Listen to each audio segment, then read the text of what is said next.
Equal education, just a brief introduction, we're a movement of learners, teachers, community members working for quality and equality in the South African education system through analysis and research.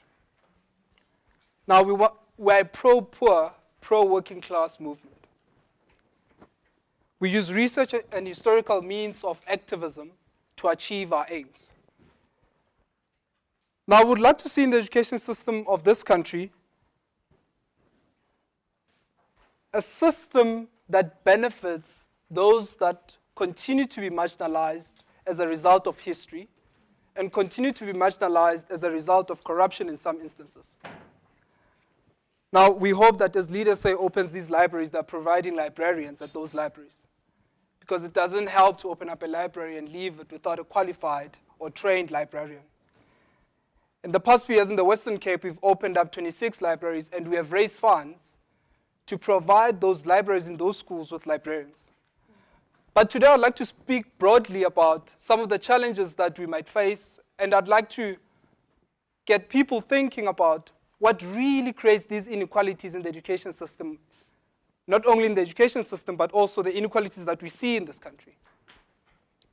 And I'd like to point out just 5 points which we believe recreate these inequalities that you continue to speak of, that you continue to see, and that we have these academic answers towards, but those academic answers are not as practical and are not as easily implementable as they should be. Now, we believe in the realization of an equal education system, as utopia as that might sound. It needs to be noted that there's a lot of work that this government has done in the past 20 years, and we agree. We don't dispute that. But as the 2009 slogan MEC, you'd remember, a lot more can be done in this country, and there's resources to do it, both human and capital resources. And we believe that a lot more still needs to be done, particularly for the poor and marginalized in this country of ours. The first issue that I'd like to bring forth today is that the ratio between the teacher and the learner continues to be a problem in rural and township schools, where one teacher has to teach 60 to 50 learners in one class. The second one is the unequal distribution, the continued unequal distribution of teachers between teachers in formal schools and schools in rural and township schools. The third one is that in Gauteng, we continue to have an increase in the number of learners as a result of migration into the province. That creates a problem. As the MEC has noted, put up your hands, those that were not born in Gauteng. Luckily, I was born in Gauteng on the East Rand. The fourth one is the unequal distribution of money. And building facilities of schools continues to haunt us even today. Hence, formal schools will continue to flourish in this country because they are beneficiaries of all these nice infrastructure that we see today. Beautiful lawns, beautiful buildings with libraries that in most cases are not open because there are no librarians, sports facilities that are well maintained, with a budget that is there to maintain those sports facilities. But if you go to township schools, if you go to rural schools, our children do not have those things 20 years into democracy. As much as there is a skewed distribution of money towards these schools, we still have not seen that money translating into well-maintained infrastructure or infrastructure in place. The fifth one is that we continue to lag behind in literacy in adult education. Even though education is compulsory, we have not met the needs of those factory workers or domestic workers who have had little or no education at all in this country. Now, those are some of the 5 things that I'd like to bring forth. And today at this event, and I know I might get into trouble, but that's what young people are there to do. That's what young people like myself are there to do, to get into trouble and to learn from it.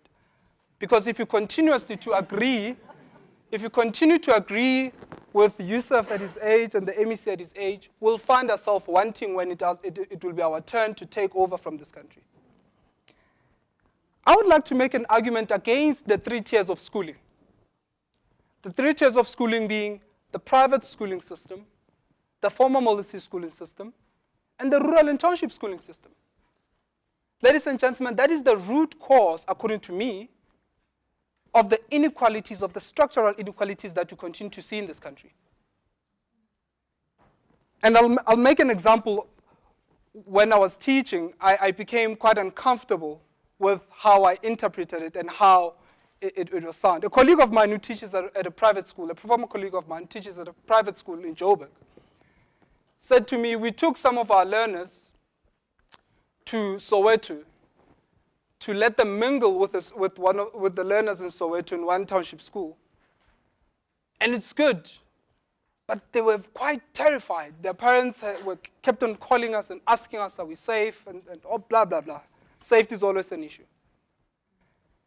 And I said to him, without thinking, by the way, I said, it's interesting. So future employees went to see future employers went to see future employees. Now, if we are to eradicate inequalities in this country, it needs to really bother us that we are recreating these inequalities through schooling, and we might be aware of it, we might not be aware of it. Creating equal opportunities through eradicating mud schools. Now, big business, or business as it may, Nick, we need to ask, what has business contributed in the past 20 years in this country? What has business done to provide leadership in this country?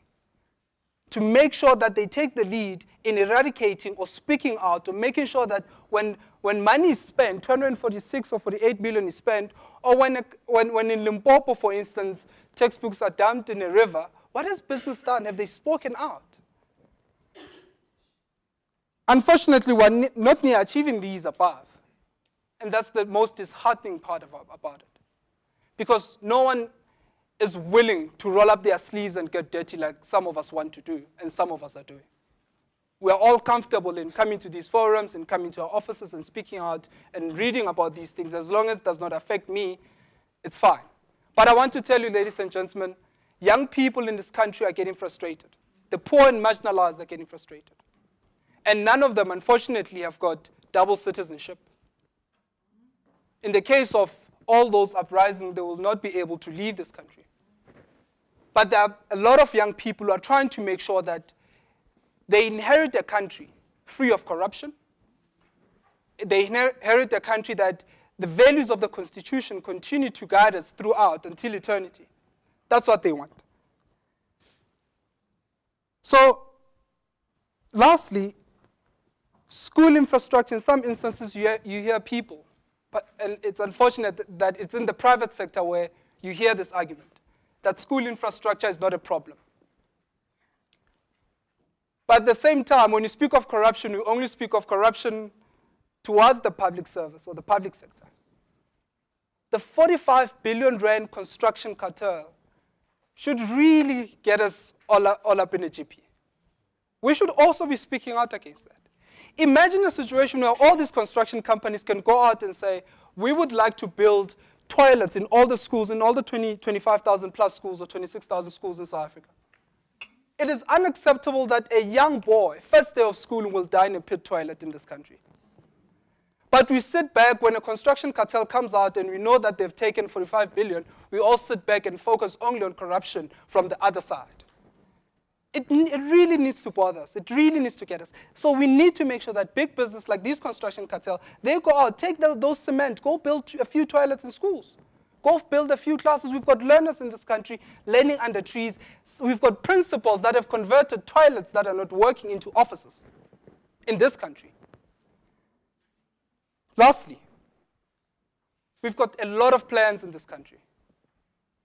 Recently, we've had the youth wage subsidy.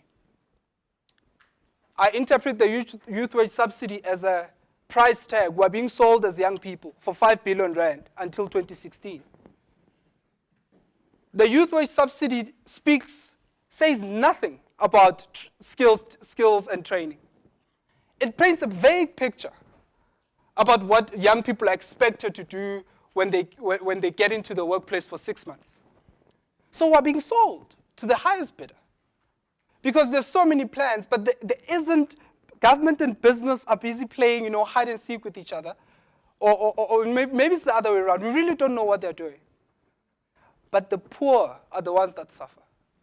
The ones that cannot get access to proper schooling or take their children to proper schools. The ones that cannot, are sitting back with matrics. We've got lots of them sitting in the townships. We can't allow that to continue. At some point, all of us, whether it's academics, whether it's the cleaner at GIBS, we all need to get our hands dirty.